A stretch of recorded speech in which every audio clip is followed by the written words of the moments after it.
Olá, você está no CB em Foco, canal de comunicação e entrevista da Universidade Castelo Branco, a sua universidade número 1 na Zona Oeste. No dia 14 de novembro foi comemorado o Dia Mundial do Diabetes. A data é celebrada em homenagem ao aniversário de um dos co-descobridores da insulina. E essa data é celebrada desde 1991. O diabetes é uma doença crônica caracterizada pelo aumento do açúcar no sangue devido à falta ou má absorção de insulina. Estudos apontam que existe mais de 537 milhões de pessoas, ou seja, 1 em cada 10, nesse momento, vivendo com diabetes, sendo que a maioria do tipo 2. E um ponto chama a atenção: o Brasil, segundo pesquisas, é o 6º país com maior incidência de diabetes no mundo e o primeiro na América Latina. Preocupante, não é? Já que nós estamos no Novembro Azul, um mês que é dedicado à campanha de saúde, não só da saúde masculina, mas da saúde em geral, que no país, essa campanha, no nosso Brasil, essa campanha se estende à saúde de uma forma geral. Com foco, evidentemente, na saúde do homem e também no diabetes, que tem esse dia comemorativo, né? Se é que a gente pode chamar de comemorativo, mas é um dia que desperta a atenção da gente para essa questão. Será que a gente sabe como tratar o diabetes, como identificar o diabetes? E é justamente com esse objetivo que hoje nós vamos abordar esse tema, diabetes e bem-estar. E por acaso é o tema da campanha do diabetes desse ano de 2024. E para falar desse assunto para a gente, eu vou conversar com um profissional, com um médico, Agostinho Manuel Ascensão.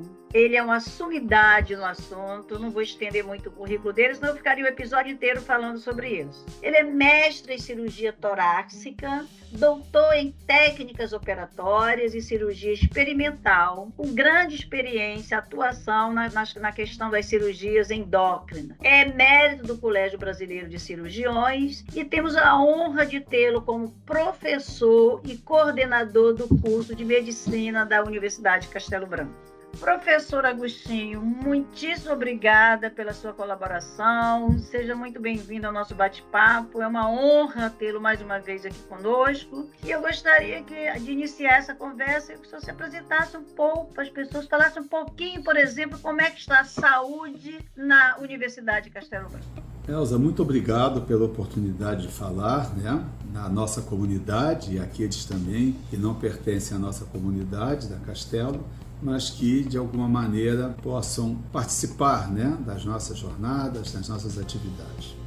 Bom, eu sou um médico, cirurgião geral, cirurgião de tórax e cirurgião endócrino, né? Trabalho com tireoide, suprarrenal, ou seja, com as glândulas endócrinas que fazem parte das minhas linhas de pesquisa. E tenho a oportunidade agora de ser o coordenador do curso de medicina da nossa universidade. Um trabalho que está me entusiasmando, um trabalho que tem curso a ser percorrido e eu espero fazê-lo com êxito para mim, pessoalmente, que é um motivo de orgulho, mas principalmente para a nossa universidade e muito melhor para aqueles egressos do curso de medicina no futuro. Muito bem, professor. Então, é uma grande honra para a universidade. Eu acredito que para a comunidade, para quem está nos ouvindo, saber que a qualidade do curso de medicina da Universidade de Castelo Branco a gente já sabe. Agora, nunca é pouco ressaltar a qualidade dos profissionais, quem está à frente desse curso. Isso é muito importante para a gente. Vamos falar então, professor, pegando o foco, né? Jornalista, a gente fala desse mês de novembro, que é um mês de reflexão sobre as doenças masculinas, sobre o diabetes. Professor, ou melhor, doutor Agostinho, existem vários tipos de diabetes.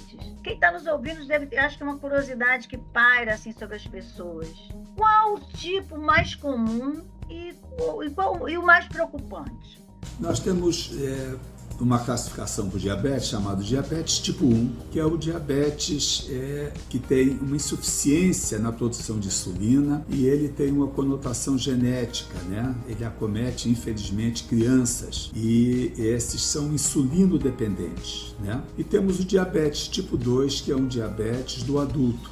Esse diabetes vem com a idade e vem por uma diminuição na produção de insulina pelo pâncreas, né? Num desgaste, num envelhecimento, que é mais acentuado em determinadas pessoas, em outras não tanto, mas que tem a ver também com outras características, por exemplo, a obesidade, o excesso de gordura e algumas características da vida do indivíduo precipitam o aparecimento do chamado diabetes tipo 2. Este não necessariamente depende da insulina. As pessoas podem conviver com algumas atitudes que vão da dieta, da condição física, com o uso de algumas drogas, né? Em especial ultimamente a metformina e outras que existem que vão diminuir a absorção de açúcares e fazer o metabolismo, né, dos açúcares diferenciado, reduzindo assim os níveis de açúcar no sangue e fazendo com que o dano, né, que esse açúcar, que essa glicose faz aos microvasos, esses microvasos são aqueles vasos onde passa praticamente a célula ou a substância, a glicose ao passar por ali, causa uma inflamação e vai obstruindo, reduzindo a vascularização, levando à dormência nos pés, a má vascularização das pernas em especial, fazendo aquilo que nós vamos chamar mais adiante de pé diabético e que num passado não muito distante era causa de muitas amputações e ainda o é. Hoje, com os tratamentos, com a prevenção, isso está reduzindo, mas ainda é um mal muito grande, né? Muito grande para nós.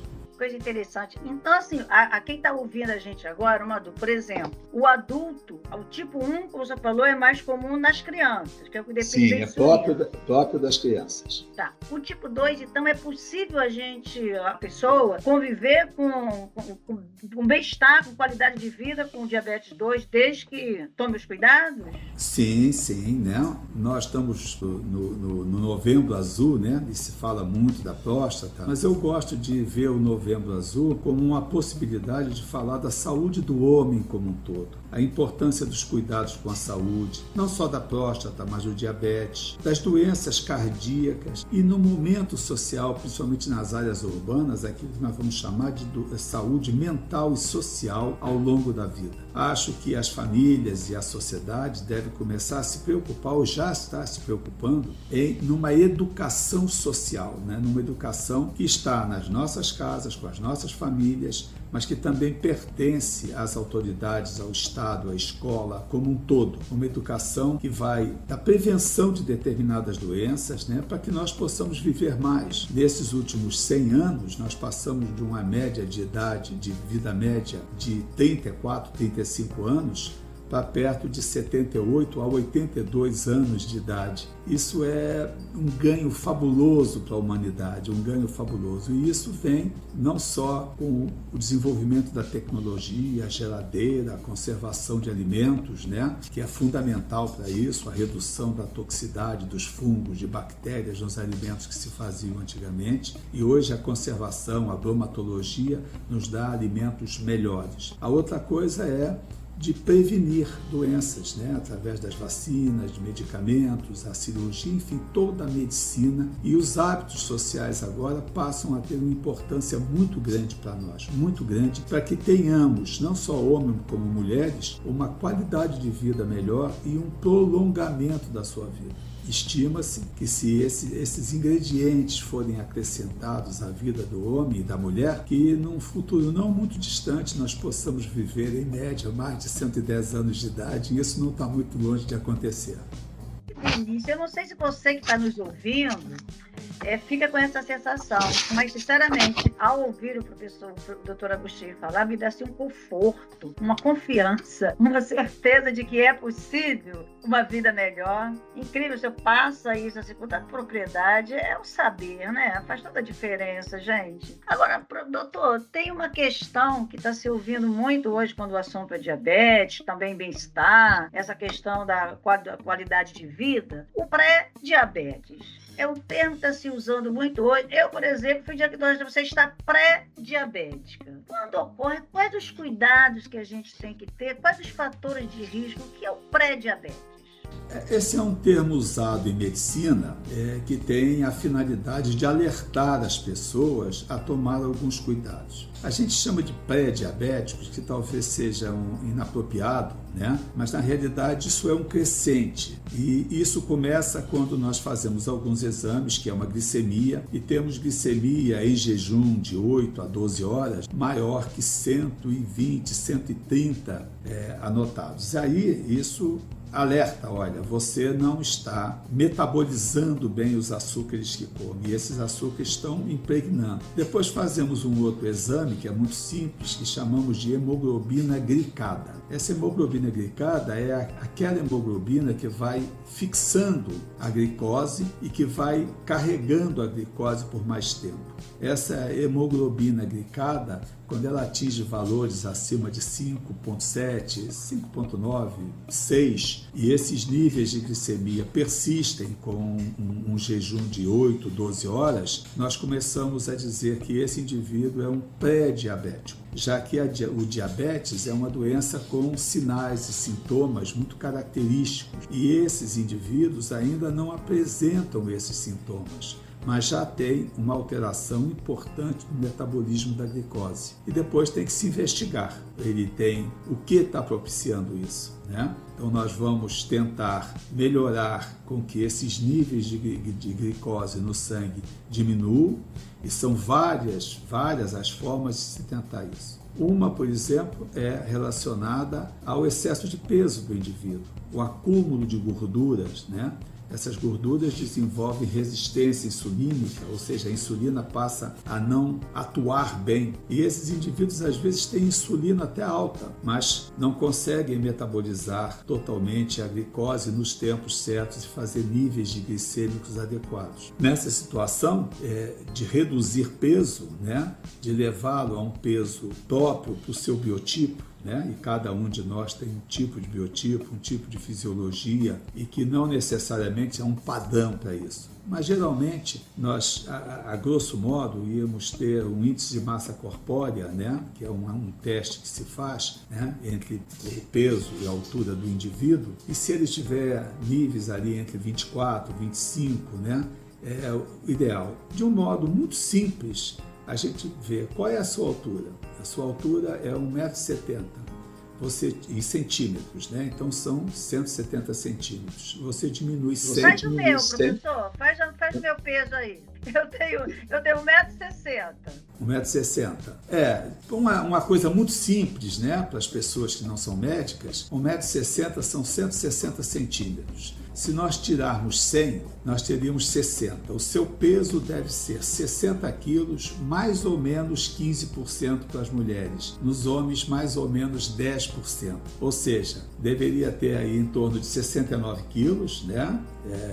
No peso quase máximo, e algo em torno de 53 quilos num peso mínimo. Essa diferença está muito associada ao biotipo, às características de massa muscular, etc. Não é um padrão igual para todo mundo. Mas esse é um bom referencial, né? Para que saibamos que a minha altura, menos 100, é o meu peso que eu devo transitar ali em mais 15 ou 20 ou 10% desses 60 quilos. Entendi. Independente da idade.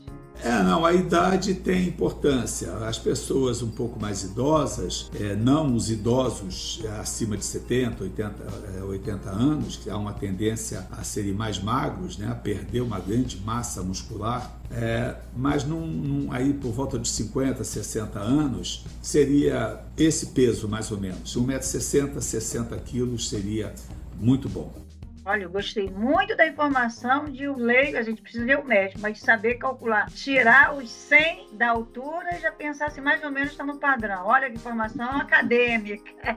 Agora, professor, tem a questão do diabetes gestacional. O que é o diabetes gestacional? Quais os cuidados que as pessoas devem ter? Fala um pouco para a gente sobre isso. A gestação é uma dádiva fisiológica, né? Eu vou falar, é uma dádiva. Gerar um ser é uma dádiva.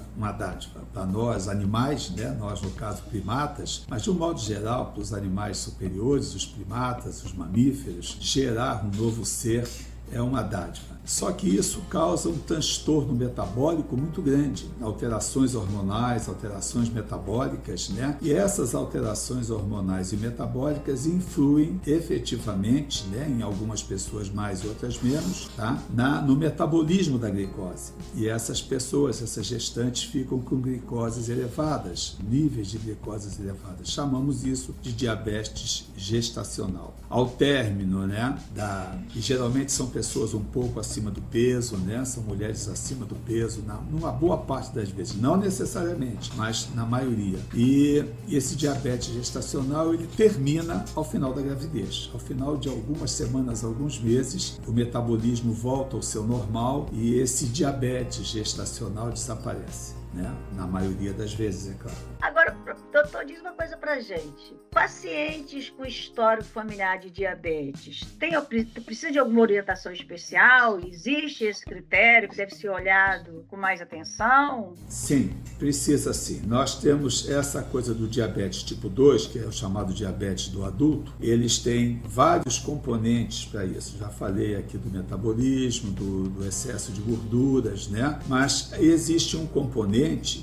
que é familiar. Esse componente familiar, então, quando nós vamos investigar se uma pessoa tem um pré-diabetes e vai desenvolver um diabetes mais próprio, mais agressivo, o fator familiar é importante. Então, quem tem seus antecedentes com diabetes do tipo 2, essa pessoa estatisticamente, já se apresentarem algumas alterações da glicemia, essa pessoa deve ser vista com uma atenção mais especial, porque provavelmente ele é um diabetes tipo 2. Entendi.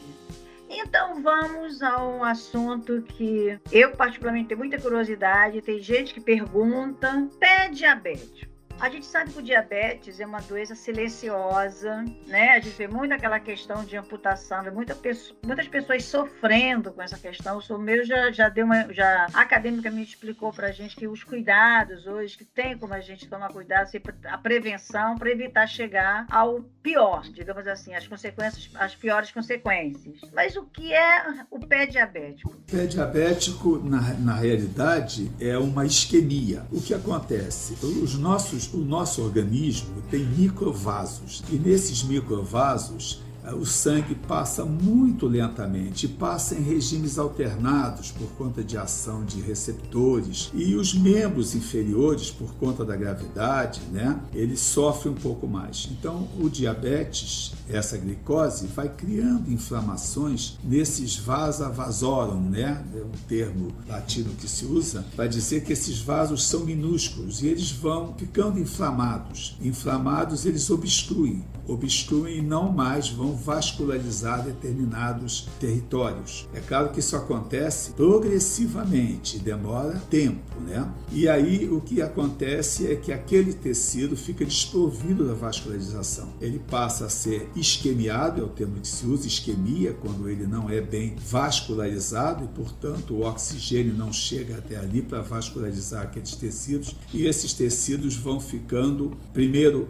atróficos e depois eles passam a ser isquêmicos de verdade, depois eles vão à gangrena, ou seja, eles se deterioram. E aí nós temos o caso de edema, de má vascularização dos pés, e quanto mais distante, mais propriamente vai acontecendo, nós vamos usar o termo pé diabético, ou seja, são as alterações vasculares, né, que acontecem também nos nervos e de um modo geral em toda a estrutura do pé e vai progredindo essa isquemia, essa não vascularização, essa não chegada de oxigênio para nutrir os tecidos. Então nós vamos chamar esse pé de pé diabético. E é uma forma grave.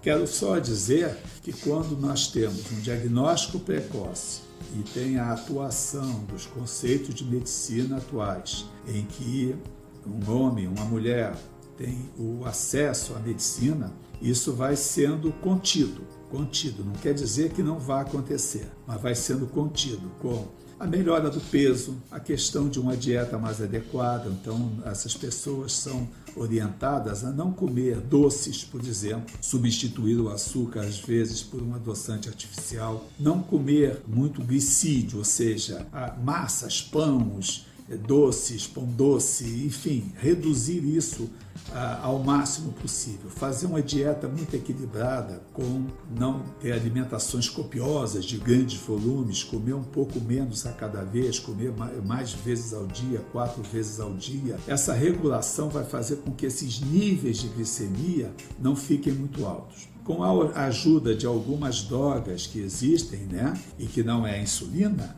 são drogas que são comprimidos. Uma muito usual é a metformina, que é muito usada e muito eficiente, desde que bem usada. Ela diminui esses níveis de glicemia por ação no intestino e no fígado. E com isso nós vamos ter um prolongamento da vida daquele indivíduo sem que ele desenvolva um pé diabético durante a sua vida, desde que bem tratado. Então o diabetes tipo 2, se bem orientado por um médico, se o paciente obedece às recomendações e faz as recomendações, faz um conjunto de exercícios, né? Porque é muito bom também para que você não tenha só a deteriorização do peso em gorduras, mas que mantenha uma boa massa muscular, com isso facilita sua locomoção. Esses hábitos de vida saudáveis podem fazer com que esse diabetes não se pronuncie como complicações. E não só o pré-diabético, nós também temos alteração na retina e nos rins. São órgãos que sofrem muito, né? Então, uma boa parte das insuficiências renais que existem, elas estão relacionadas ao diabetes. E algumas formas de perda da visão, né? E os oftalmologistas fazem um fundo de olho e veem a retina com essas mesmas alterações dos vasos, vê lá a retina diabética. Então, de repente, aquela pessoa começa a ver manchas, coisas escuras, né? Pontos escuros na sua visão. Na realidade, a sua retina tem um foco sem vascularização. São características para o estadiamento do diabetes, né? Que delícia, que aula, que coisa maravilhosa. Professor doutor, né? Tem tanta pergunta para fazer, mas eu vou focar aqui em 2 principais. Dentro desse seu enfoque, depois eu vou levantar uma bola aqui que é polêmica, mas eu não posso deixar de lhe perguntar isso. Mas segundo estudos recentes da pesquisa Vital Brasil, agora, do final de 2013 início de 2024, o número de diabetes, o índice de diabetes entre as mulheres é muito maior que os homens. Existe uma explicação para essa diferença? Eu vejo que pela sua fala está tudo muito associado e é muito bom quem está nos ouvindo, porque a gente percebe que essa questão do aumento do sobrepeso, essa é a palavra que agora está se usando, né? Muito, a questão chamada sobre sobrepeso está aumentando muito no Brasil, inclusive nas crianças. E a gente percebe que vocês, especialistas, sempre alertam para essa questão da qualidade de vida, da alimentação, que foi essa orientação maravilhosa que você está passando para a gente até aqui. Mas existe um porquê? Qual a diferença? Quais os cuidados que nós mulheres precisamos? Se é que essa diferença faz sentido, esse estudo é real, a diferença é maior entre as mulheres? O índice é mais alto? Esse é um estudo bem feito, um estudo randomizado, e talvez não tenhamos ainda um conjunto de explicações para ele.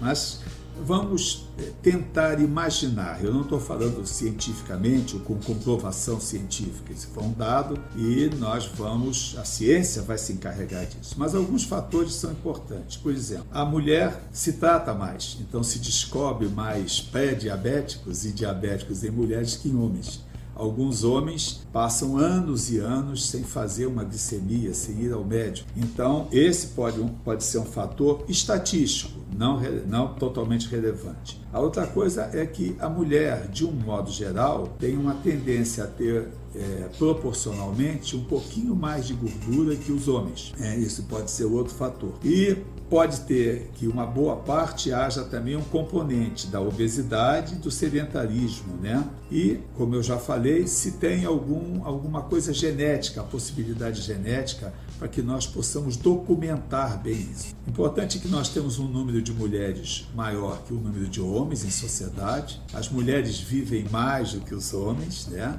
As mulheres se cuidam mais do que os homens, de um modo geral. Então, esses fatores devem ser analisados para ver se tem alguma coisa predisponente realmente relacionada ao sexo ou se são os fatores sociais, né, que estão interferindo nessa tomada desse trabalho.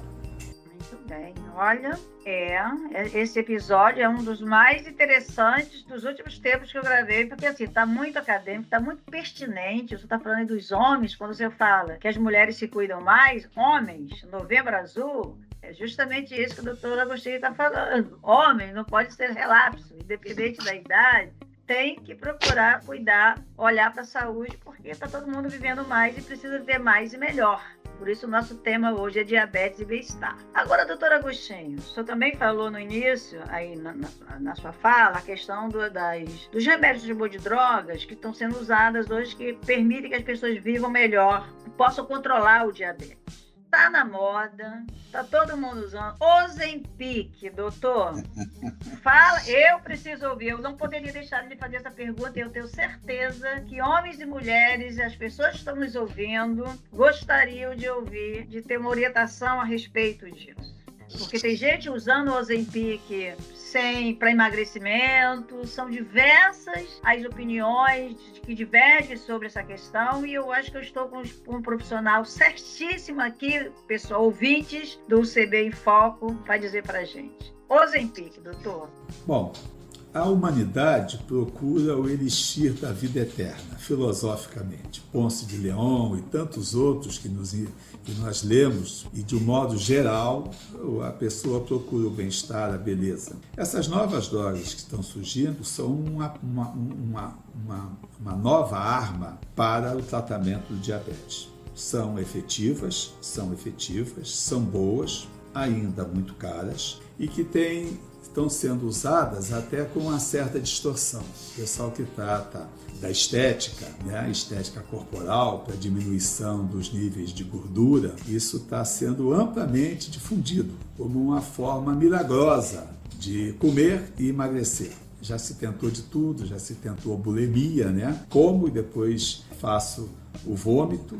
Já se tentou exercícios em excesso, que muitas vezes, se não bem orientados, podem ser prejudiciais ao coração, às articulações. Exercício é muito bom, mas tem que ser muito bem orientado por um profissional capacitado, ou médico, mas principalmente um fisioterapeuta, né? Que oriente determinado tipo de carga de exercícios. Isso aí faz com que o nosso metabolismo fique mais próprio, né? E que nós consigamos, então, reduzir os níveis de glicemia. Essas novas drogas vêm e elas são muito úteis, torno a repetir, não são a panaceia de tudo. Não adianta você ter uma dieta e hábitos de vida totalmente desregrados, né? E se tem um componente para ter um diabetes tipo 2, ou se já tem um diabetes tipo 2, relaxar e achar que a droga vai te resolver tudo. Não vai, é um cuidado nós devemos ter, que vai, como eu falei, desde bons hábitos de vida, cuidar da saúde física e da saúde mental, da saúde social. Nós precisamos ser felizes, porque a infelicidade, ela traz estresse e distresse, né? E nós devemos procurar o eustresse, quer dizer, aquele estresse bom, criativo, né? Das coisas boas, nós chamamos de eustresse hoje em dia, e viver bem. Viver bem não há necessidade especificamente que esteja relacionado a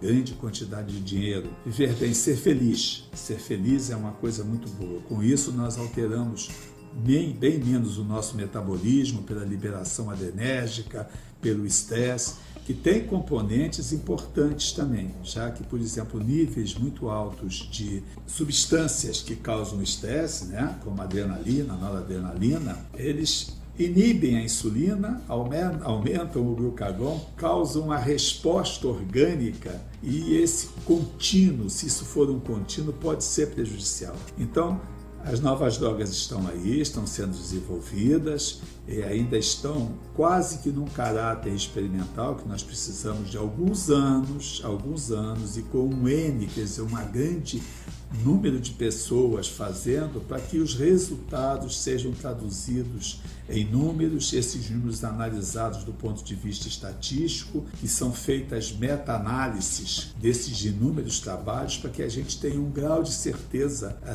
do benefício específico delas. Mas eu posso dizer por ciência, que nenhuma delas vai ser a resolução do diabetes tipo 2, porque ele é mais complexo, ele tem a ver com metabolismo, organismo, com hábitos de vida, com felicidade e com outros critérios, com dieta bem apropriada, fibras, vitaminas, redução de carboidratos, né? Redução de gorduras, equilíbrio no seu peso, felicidade. Se o dia que o homem conseguir desenvolver um comprimido de felicidade, né?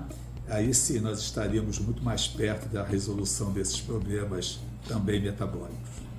Nossa, eu sinceramente não poderia ter sido mais feliz, a gente poderia fechar esse episódio melhor do que isso, do que essas palavras. Professor, muitíssimo obrigado, eu agradeço imensamente a sua participação. Eu tenho certeza que não só para mim, mas para todas as pessoas que nos ouviram, acrescentou bastante. E para fechar, eu gostaria que o senhor deixasse a sua mensagem para quem está nos ouvindo. O senhor já falou muito aqui sobre a questão, o cuidado, o bem-estar, a saúde, e acima de tudo, de uma forma muito humana e acadêmica, sobre felicidade, sobre vida. Então, deixa a sua mensagem final para quem está ouvindo a gente. Eu agradeço a oportunidade de novamente falar com você, Elza, falar para os nossos amigos e lembrar que esse mês de novembro é um mês de reflexão, Novembro Azul. Nós, homens, que somos arredios aos cuidados médicos, devemos procurar ter consultas regulares, né? Termos, se possível, o nosso médico de família, que vai nos aconselhar, vai nos orientar na redução de hábitos que são nocivos à saúde, como fumar, como beber em excesso, bebidas destiladas. Eu não vou nem falar em drogas ilícitas, que isso não deveria existir, mas que são uma chaga para a sociedade contemporânea. Lembrar de bons hábitos de vida, felicidade. A felicidade, às vezes, não é muito difícil de ser conseguida. Ela pode vir com coisas simples. Ela está no sorriso dos nossos filhos, né, na convivência com a nossa família. Existem trabalhos mostrando recentemente que o convívio com a família, que já foi no início do século passado, né, predominante na relação das pessoas, hoje ele está lá para trás. Perdeu para o telefone celular, perdeu, e nós não temos mais o convívio com pessoas, né? E isso é importante que o façamos. Lembrar aos homens que morre mais homens de câncer de próstata do que morre hoje em dia de câncer de mama em mulheres. E por quê? Porque a medicina se desenvolveu, o diagnóstico precoce por câncer de mama fez com que houvesse tratamento mais adequado, mais rápido, e hoje uma boa parte das mulheres, graças à medicina, graças ao desenvolvimento, né, do saber humano, nós curamos essas pessoas. No entanto, o homem é mais arredio, em especial a sua próstata, e não vai ao médico, não se trata, não faz diagnóstico precoce, e ao não fazê-lo, ele é fruto de vítima mortal dessa doença. Então, pedir aos homens que não tenham medo do médico, que vão ao seu médico, que conversem, porque vai ser sempre uma boa orientação para regular seus hábitos de vida, para repensar sua maneira de atuar em sociedade, diminuir o grau de estresse social, de saúde mental, né? Não fazer uso de drogas em excesso, drogas lícitas em excesso, não fazer uso de drogas ilícitas de forma alguma, opção. E cuidado, quando você vai para uma academia e toma alguns anabolizantes para fazer uma massa muscular muito grande, provavelmente o teu fígado vai pagar um preço muito, muito alto mais tarde. Hábitos de vida saudáveis, né? Vida simples, não precisa ser sofisticada, tá? E talvez nós consigamos viver mais e melhor e façamos a prevenção de muitas doenças nos dias de hoje. É a mensagem que eu gostaria de deixar aos homens nesse Novembro Azul. Linda mensagem. Muitíssimo obrigada, professor. Obrigada a todos pela companhia, pela parceria desse episódio. Este foi o CB em Foco, podcast exclusivo da Universidade Castelo Branco, disponível na sua plataforma de áudio preferida. Esse episódio contou com a participação de roteiro e produção de vídeo de Bruno Silento. Eu sou Elza Calazans, muito obrigada a todos e até o próximo episódio.